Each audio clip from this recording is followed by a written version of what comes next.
حضرت حرم بن حیان رحمت اللہ تعالیٰ علیہ فرماتے ہیں میں حضرت اویس کرنی کو ڈھونڈنے چل پڑا. ڈھونڈنے بھی اسے نکلا جسے کسی نے نہیں ڈھونڈا اور جو کبھی کسی کو نہیں ملے. حضرت اویس کرنی، یہ فکرہ کسی درویش نے نا حضرت اویس کرنی کے لیے کہا. یہ فکرہ پورا فیٹونی پہ آتا ہے. اسی کسی دے کچھ نہیں جے لگ دے تے نہ کوئی ساڈا دردی، کوئی جرانہ نہیں، کوئی دوستانہ نہیں. حضرت اویس کرنی کا مزار بھی کنفرم نہیں کہ کدھر ہے. بس اسی کسی دے کچھ نہیں لگ دے. کیا ضرورت ہے؟ بس ٹھیک ہے، اپنا جو ہے انداز سارے زمانے سے علیحدہ کر کے رکھا انہوں نے، علیحدہ، الگ تھلگ. تو حضرت خواجہ اویس کرنی کو ڈھونڈتے ڈھونڈتے کہتے ہیں میں گیا، کرن گیا. حضرت حرم بھی نہیں، یہ داتا صاحب نے اس کو لکھا ہے. فرماتے ہیں میں گیا تو مجھے لوگوں نے کہا وہ تو حج کرنے چلے گئے. کہتے ہیں جب میں مکے گیا تو میں نے لوگوں سے پوچھا اویس کرنی آئے تھے؟ کہنے لگے ہم تو نہیں جانتے. یہ تو میرے جیسے لوگ ہوتے ہیں نا جن کی تصویریں زیادہ نکلتی ہیں تو جن کی ویڈیو زیادہ ہوتی ہے تو لوگ زیادہ جاننے لگتے ہیں، ورنہ رب کریم کے بندے تو چھپے ہوئے چکر میں پڑے ہی نہیں. کون اویس کرنی؟ تو انہوں نے کہا کہ حضرت اویس کرنی، چہرے پر برس کے داغ ہیں، کمزور سا وجود ہے، داڑھی زیادہ گھنی نہیں. جب حالات بتائے تو کہنے لگے اس طرح کا ایک شخص آیا تھا، اس نے طواف کیا تھا. پہلے بھی دنیا کرتی ہے پر جب اس نے کیا ہے نا تو اس کے طواف نے وہ خود بھی رویا ہے اور بھی بڑے روئے ہیں. وہ جب حجر اسود پہ آیا ہے تو رنگ بدلتا دیکھا ہے. کہا وہ کدھر گئے؟ کہنے لگے پورا نہیں پتا، اتنا ضرور خبر ہے کہ ان کے انداز بتاتے تھے کہ اب مدینے جائیں گے. تو جناب حرم بن حیان کہتے ہیں پھر میں مدینے گیا، میں نے خواجہ اویس کو ڈھونڈا. میں نے کہا یار میں نے حضرت خواجہ اویس کرنی کو ملنا ہے، کسی نے بتایا ہے کہ وہ مدینہ شریف آئے. تو لوگ کہنے لگے ہم نہیں جانتے وہ کون ہے. دیکھیں نا دنیا جان گئی، دنیا میں بڑا کچھ ہو گیا. بائی نیم لوگ جاننے لگے، ہوٹلوں پہ پہچاننے لگے، سڑکوں پہ پہچاننے لگے. لیکن بات تو یہ ہے کہ جن کو پہچاننا چاہیے اگر وہ پہچان لیں پھر تو بڑی بات ہے، پھر تو بڑی بات ہے. لیکن اگر وہاں ہی پہچان نہ ہو سکے تو پھر تو معاملہ بڑا الگ سا ہے نا. عزیز بھائی، حضرت خواجہ اویس کرنی کے بارے میں پوچھا تو مدینہ شریف کے زائرین اور وہاں کے مقامی لوگ بھی کہنے لگے کوئی نہیں پتا، ہم نہیں جانتے، ملے ہی نہیں. تو کہا باریک سا وجود ہے، پرانا سا لباس ہے، برس کے داغ ہے، چہرے پہ داڑھی زیادہ گھنی نہیں، کسی کو پاس نہیں بٹھاتے. اور پھر ایک جملہ اور کہا سنا ہے روتے ہیں تو بڑے درد سے روتے ہیں، سنا ہے بھیگی رہتی ہیں پلکیں، سنا ہے ان کی پلکیں بھیگی رہتی ہیں. میں 2-4 دن پہلے کسی سے سن رہا تھا شعر، اس نے کہا تھا ایک واری میری آنکھیاں تو انہوں نے اتھرو پونجے سن ہن چسکا پہ گیا رونے دا ہر ویلے یا ہو زاری ہے.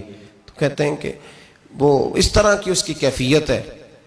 کہتے ہیں میں نے کہا یار وہی تو اویس کرنی تھے، کدھر گئے؟ کہنے لگے کوئی خبر نہیں. جب وہ آئے ہیں تو ان کے آنے کا انداز ہی نرالا تھا، سسکیاں اور آہیں نکل گئیں اس شخص کی جب وہ مدینے آیا. حضرت حرم بن حیان کہتے ہیں میں ڈھونڈتا رہا، تلاش کرتا رہا، پھر میں ان کو ڈھونڈتے ڈھونڈتے عراق میں آیا تو نہر فرات کے کنارے ایک کمزور سے آدمی کو ریت کے ٹیلے پر بیٹھ کے وضو کرتے دیکھا. کہتے ہیں جب ان کا وضو مکمل ہوا تو میں نے کہا السلام علیکم. تو کہتے ہیں انہوں نے چہرہ نہیں پھیرا، وہیں بیٹھے بیٹھے کہنے لگے وعلیکم السلام یا حرم بن حیان، یا حرم بن حیان وعلیکم السلام. تو کہتے ہیں میں نے کہا کہ من انت، آپ کون ہے؟ تو کہنے لگے وہی ہوں جسے تم مکے اور مدینے ڈھونڈتا رہا. تو کہتے ہیں میں نے کہا حضور آپ میرا نام کیسے جانتے ہیں؟ بڑا خوبصورت جملہ ہے، اللہ کرے آپ کو یہ یاد رہ جائے. سبق کبھی نہ بھولنا، یہ سبق کبھی نہ بھولنا. بابا صاحب کے مزار پہ گئے تو خالی آ گئے، داتا صاحب گئے تو خالی، ایسے ہی چلے گئے. ہم فارغ لوگ تھے، کوئی کام نہیں تھا کہ بابا فرید کی گلیوں میں گھومتے رہے. ہم فارغ تھے کہ 2 بجے حضرت سلطان باہو رحمت اللہ علیہ کی جالیوں کے سامنے کھڑے رہے. ہم کو پتھر چاٹنے والے لوگ تھے کہ آدھی رات بیت گئی اور ہم بزرگان کرما والا شریف کھڑے رہے. یہ کیسے ہو گیا کہ محدث اعظم کے مزار پہ کھڑے رہے؟ ایسے ہی کوئی بات تھی؟ حضرت اویس کرنی بول کر فرمانے لگے، کہنے لگے کیا کہا تو نے کہ میں تجھے کیسے جانتا ہوں؟ فرمانے لگے تو مجھ سے پیار کرتا ہے، عارف تو روحی من روحی کا، میری روح تیری روح کی جاننے والی ہے. یہ روحوں کا رشتہ ہے، یہ خطا نہیں جایا کرتا.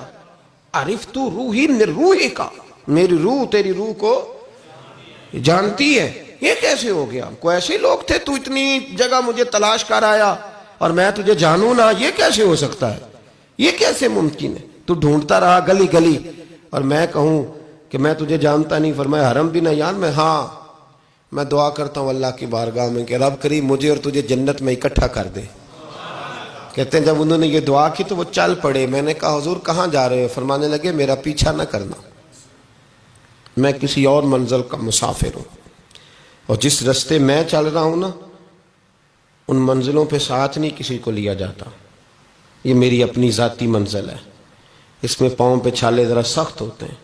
ہر آدمی کا کام نہیں یہاں چلنا، تو مجھے تنہا رہنے دے اور مجھے اپنی مرضی سے چلنے دے.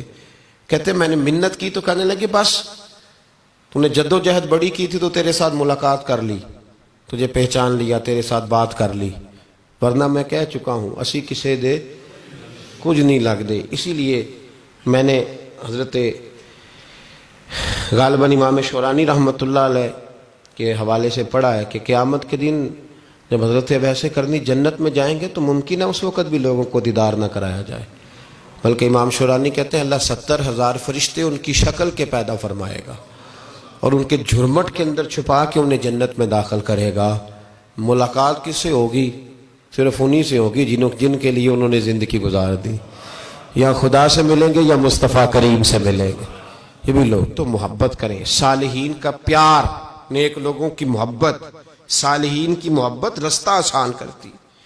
کوئی شک نہیں کہ زمانے میں سارے لوگ اچھے نہیں ہوتے، برے لوگ بھی آئے ہیں مارکیٹ میں، ہوتے ہیں، لیکن 2 4 5 10 بروں کو لے کر کے اچھوں کی محبت چھوڑ دیں گے، نیک لوگوں کا ذکر چھوڑ دیں گے، ان کا پیار چھوڑ دیں گے، ان کا تذکرہ پڑھنا چھوڑ دیں گے، ان کے پاس بیٹھنا چھوڑ دیں گے. گزشتہ دور میں جو بادشاہ بھی نیک ہوئے نا وہ بھی صالحین کی محبت کی وجہ سے نیک ہوئے. اورنگزیب عالمگیر اگر کچھ بہتر ہوئے تو اس لیے کہ ملا جیون نیک آدمی سے محبت کرتے تھے.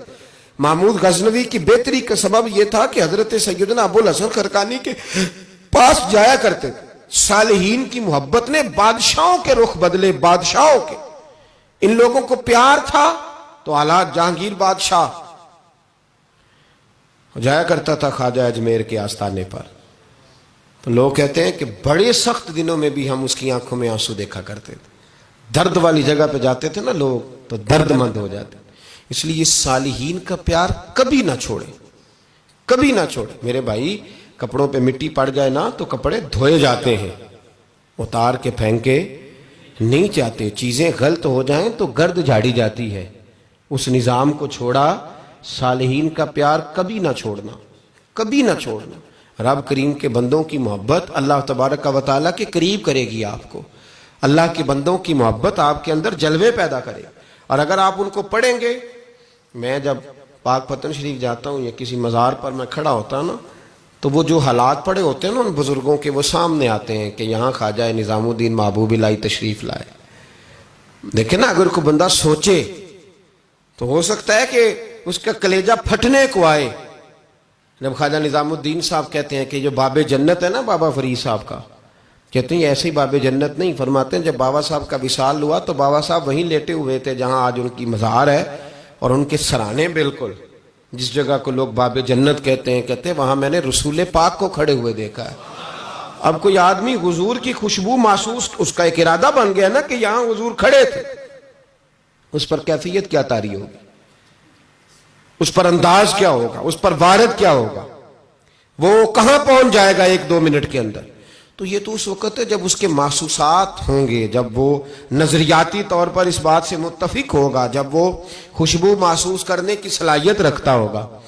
ایک بات عذرائے محبت ہے، کہہ دیتا ہوں کیونکہ سوالات ہوتے رہتے، کہہ دیتا ہوں. اعلیٰ حضرت کے ایک مرید تھے مولانا حشمت علی خان صاحب رحمۃ اللہ، بڑے تگڑے آدمی تھے.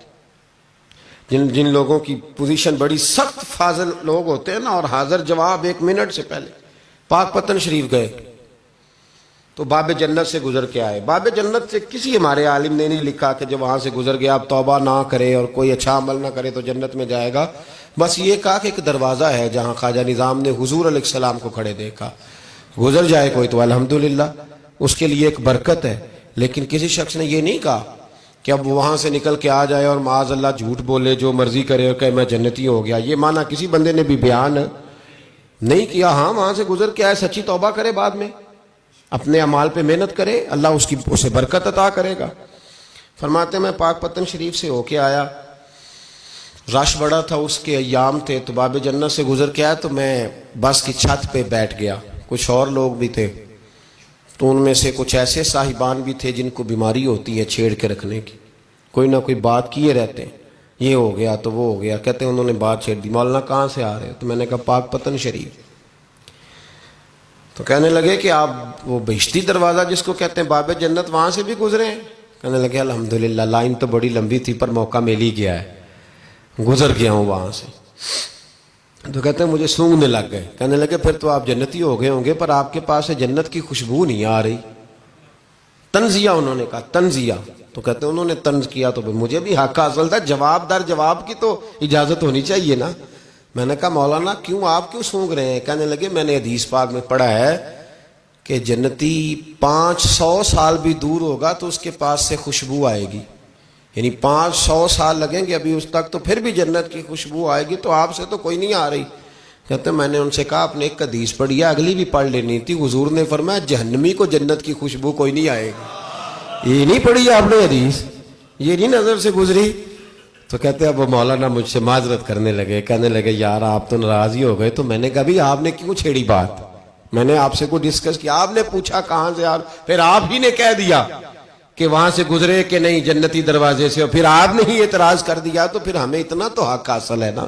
ہم آپ بھی کرتے ہیں تو ہو جاتے ہیں بدنام، اور تم قتل بھی کر دو تو چرچا نہیں ہوتا، ہمیں بھی تو حق حاصل ہے نا، اتنا تو جواب در جواب ہم دے سکتے ہیں۔ تو بھائی اس لیے صالحین کی محبت کبھی نہ چھوڑیں، اللہ کے بندوں کا پیار کبھی نہ چھوڑیں، کسی بزرگ کا ذکر ہو، کسی صحابی کی بات ہو، اہل بیت حتیٰ کہ انبیاء کرام علیہ السلام، اللہ کے انبیاء کی محبت، ان کی تعظیم، ان کا اکرام اپنے دل میں بٹھائیں، اس کو جگہ دیں۔